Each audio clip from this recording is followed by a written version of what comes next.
Hello and welcome to Stand Up Diaries.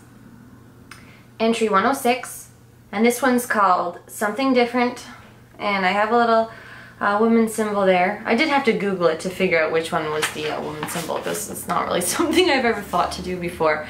But this happens enough times that I thought that, you know, it does deserve a stand-up diary entry. Is that a lot of times after a show, people will come up to me, and it's funny because this is what they'll say a lot. They'll say, I've seen a lot of female comics that I haven't thought were very funny, and we thought that you were great, which is a compliment for sure. And you can kind of take there's two outlooks for it. I mean, you can be offended, I guess, because of their opinion, but when the dust all settles, they're coming up to you to give you a compliment. They're not thinking that it's going to come across as negative. And it can also be a positive in the way that you're something different. You know, there are a lot of guys in comedy, and what happens is if there's 5 guys on a comedy show and only 1 girl, and the girl doesn't do well, the perception of women is that, oh, well, that woman wasn't very funny.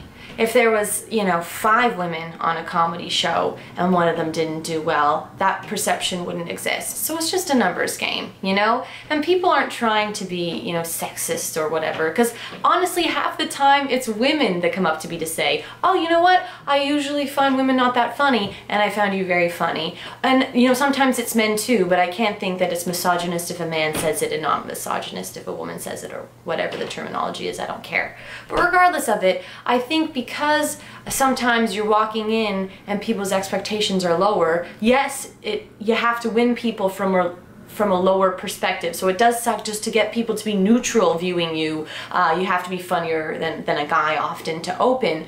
But if you do come out there and rock the house, it is something different. It is something refreshing, and you stand out in stand up. So that's the way that I choose to look at it, where if I really become an exceptional stand-up comedian, it will also be a refreshing addition to what's out there, because a lot of people just don't realize that there's some really awesome funny chicks out there, and Toronto's no exception. That Sheet Off Festival is a huge success, selling out, so the demand is there, and us ladies just gotta work hard and go for it.